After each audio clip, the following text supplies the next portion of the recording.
Yo, Chris, you happen to work for Jarvis, right? Um, is that you, Parker? It's been a very long time, right? The last time you and I saw each other was maybe 5 years ago at that class reunion? Yo, answer the dang question for me. You happen to work for the company Jarvis now, right? That's right. I started to work for Jarvis around 3 years ago when I changed over to this company. As of right now, I'm working in the sales department. Hmm? I've worked with Jarvis in their sales department before plenty of times, but I never once noticed that you were there with them. Ah, I see. You're working for Cadillac's commercial affairs team now, right? I happen to just become the manager for all of our work with Cadillac recently. Oh? You're the one in charge now? This all happened for me so fast, with the promotion and such. But the last manager ended up leaving his job for a few reasons that I'm not aware of. I'm sure that you'd recognize that manager if you saw him, since I'm sure you ran into him a couple of times then. Yeah, probably. Well, I can see that you're doing alright for yourself now then. And that's where you're working now. Well, I'm glad that we were both able to catch up. See ya! Ah, right. See you again sometime.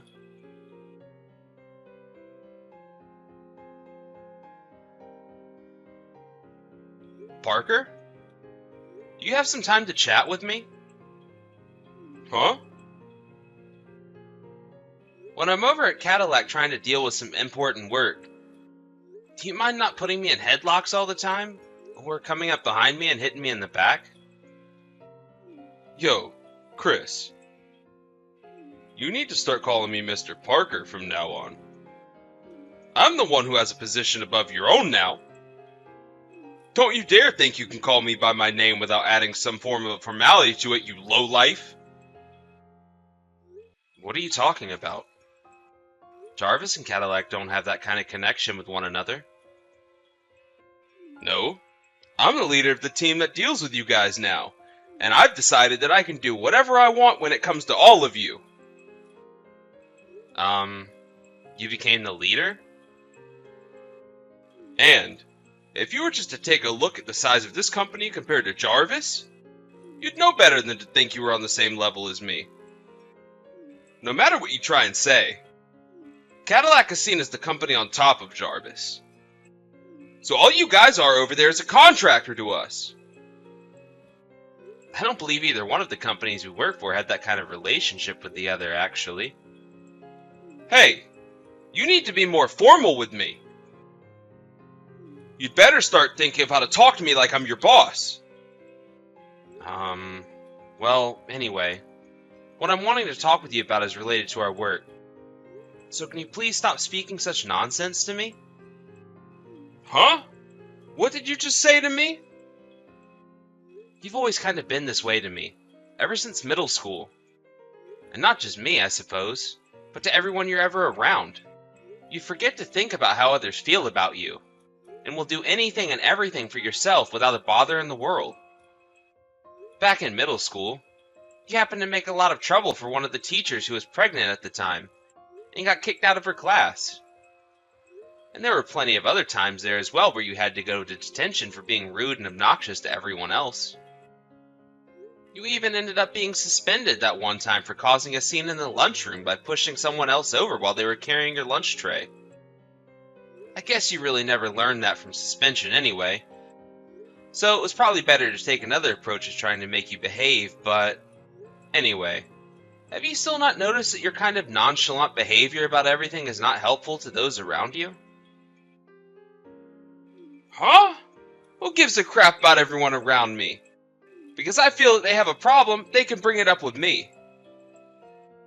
I'm sure back in school that kind of thought process worked out for you.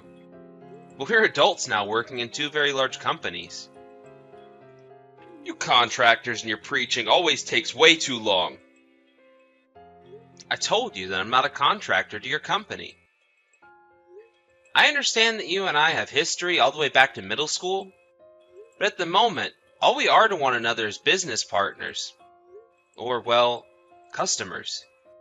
In other words, I'd like it if things between us remain that way and you stop it with all the horseplay when I come over to the office. Especially right now when both of our companies are starting to make some big decisions between one another and need to be serious. Alrighty then. I'll be more careful around you.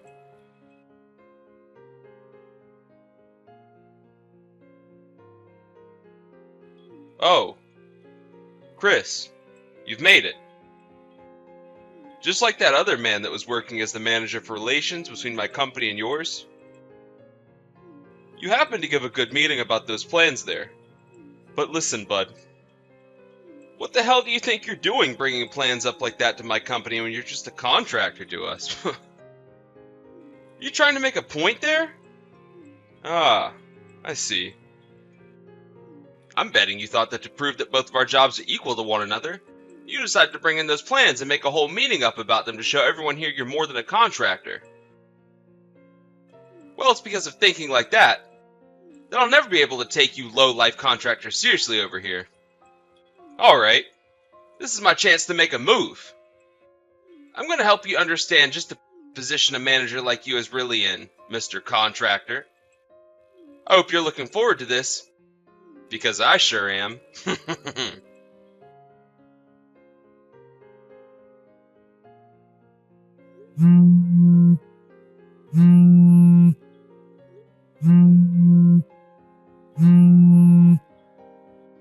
Parker, give me back those plans and proposals.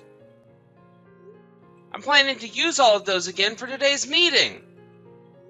Also, what the heck are you thinking taking that SD card from me that had all those papers downloaded on them for safekeeping? If I don't have any of those by the time of the meeting, I won't be able to have it. Do you have any idea what the heck you're doing right now? Yo, I took a quick read over all those plans and proposals you have here. I don't think any of these will do, to be honest with you. They're being rejected. Huh? This is something I've been wanting to tell you for a while now. For a contractor like you to be bringing proposals like that to a company is a freaking joke. Some bullcrap like this that's been thought up by a low-life contractor like you is only good for one thing. Fuel for my fire. Haha. Huh? Are you gonna burn all of that? Actually, the fire's already going. Everything's in there. I'm sure you're not gonna be needing this SD card anymore either, right? Well, I just stomped on it for you, so you don't need to answer that. That whole feeling of superiority you had there is all gone now, right? Parker! Now that I'm the new leader for the team dealing with you and that company, I'm gonna make sure you all understand just what kind of company you're all working for now. Do you have a single clue what the hell you've just done, Parker? I told you exactly what I've done. I destroyed it all. Because ideas coming from contractors like you mean nothing to me and my team. Nor this whole entire company. I worked very hard to snatch all those papers from you, as well as that SD card today in order to remind you what kind of position you're really in. The leader of that team is still Justin, as I recall. Well, starting today, Justin is no longer leading the team, and in his place, I stand. Well, I was never officially told any sort of news like that from any higher-ups, nor yours. And actually, as we speak, my company is on the line with yours asking who is in charge of that team. Huh? To me, it seems that you've been causing a lot of problems for Justin and the team there. And from today, are you trying to act as though you're in charge now, right? I'm sure you're just doing all that to make me feel worried and upset, or something needless like that. What are you getting at here? I was just doing my job for this company by making sure idiot contractors like you don't get the wrong idea and think it's okay to be making proposals for this company. If anything, I'd really like a thank you from you right now for helping both companies out. Parker. I had thought you knew about my position in Jarvis, and the relation we have with Cadillac, but I guess you really don't have a single clue. Huh? I'm sure I shouldn't be having to say something like this to you right now. But listen here, Parker. Those plans and proposals that you just burnt up and smashed on the floor happen to not only be thought up by my company. What? Those proposals that were given to us came from your team's leader, Justin, and he had asked for us to brush them up a little here. Also, that by the time we put them into action, there would be no faults anywhere. And as for some final work that was being put into all those proposals and plans, I had created a PowerPoint on that SD card to give at the meeting showcasing what we had done and where we planned to go with everything. Huh? As for today, during that joint meeting we'll be having, there will be both the CEO from Cadillac and the CEO from Jarvis there to see what ideas we have ready. And not just them, but also other customers to both our companies will be there watching. What did you just say? It will only be a matter of time before everyone begins to show up for that meeting. All to see what we've thought up to help both companies work together even closer from here on out. But after what you've done, I'm sure you can guess what'll happen to you now, right? Wait a second. Luckily that SD card and those papers have all been backed up to another hard drive back at Jarvis. So I can go back there to retrieve all that information as long as the meeting has moved to another date, or later this evening. So I'm not so worried about having that meeting or not. What I'm worried about is your behavior, and the actions you took today in the order to try and get me to kneel to you. At this point in time, all of Cadillac is in a panic trying to find out what's happened to you, and what you did with all the proposals we had. Whoa! I'm sure that the smartphone you're texting me with right now is also being blown up by all your coworkers and bosses, right? Do you think it's going to help you in the future to ignore all of them right now? No, wait. I just assumed that after dealing with you, I could get right back to work and talk with them all then. I'd say your best bet now is to start answering to all of them, and come back to the office to answer for what you've done. You really need to be made aware of the severity of all you've just done, and the only way that'll happen is if you come back here and face the consequences.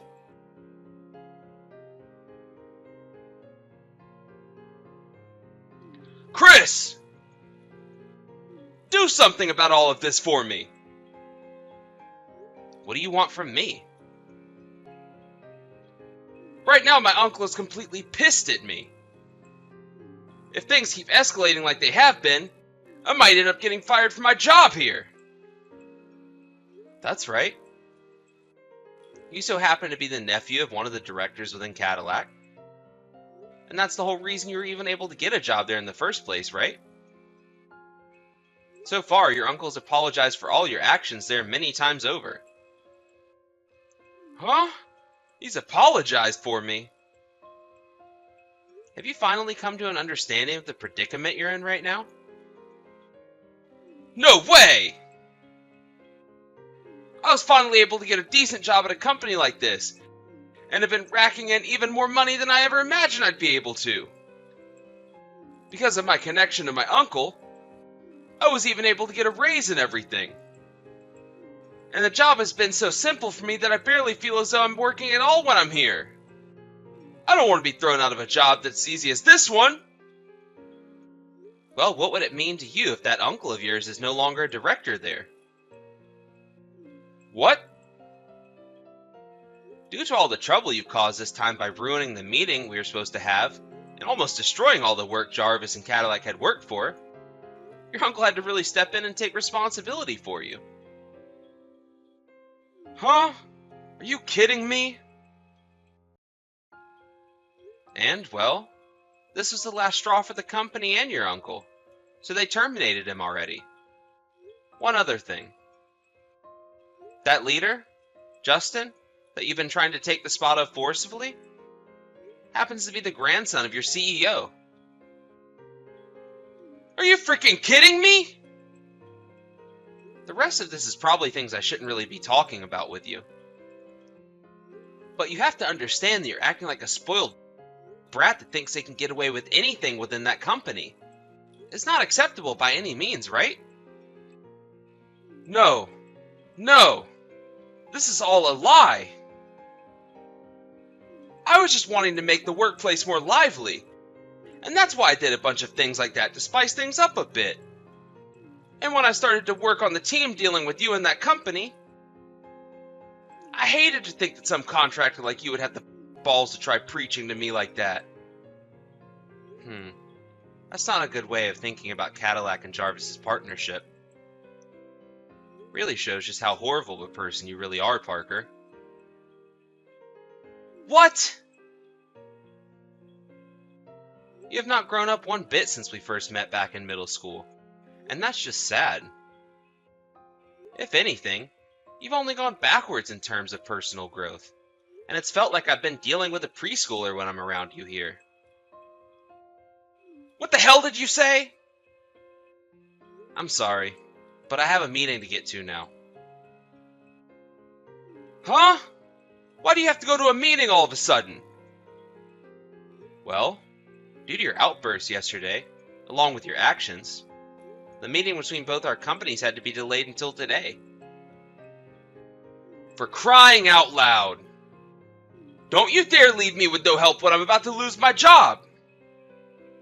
You were the one that ruined the gift your uncle had given you by getting you into that company. Why do I have to be the one blamed for all that? You understand the phrase, you'll get what's coming for you? What?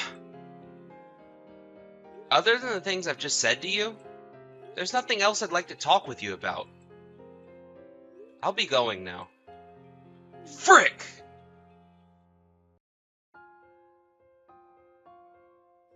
As you just saw, I was able to hold that meeting with the rest of my group and Cadillac's team, and it all went over really well for everyone. But, while that was taking place, Parker went ahead and did something far worse. It appears that he was really in love with the woman working the front desk of the office building, and he refused to stay home from work while the company performed its investigation into him. He came into the building with a bouquet of roses for her, and he proposed to her in the lobby of the building. He totally had the confidence to think that she'd never say no to him, but she told him a swift no, and he began to throw a fit in the lobby, which ended up with him being taken into custody by police. And with that, the CEO came down to him before the police took him away and told him that he was fired. Both of Parker's parents told him to never come around them as they disowned him, and he no longer was able to get into contact with any other members of his family. He also had a restraining order put on him by the girl at the front desk. Parker could no longer handle all the holes that he was continuing to put himself into, and one day he had one last hurrah on the subway, drinking loads of alcohol and making a complete mess of himself. He was taken back into custody by police. However, this time he wouldn't be lucky enough to escape the court system. I'm not sure how long he'll be locked up for, but I hope that he keeps acting up in there so that he has to stay longer, as there is no way anyone wants a menace like him back on the streets causing problems for the public.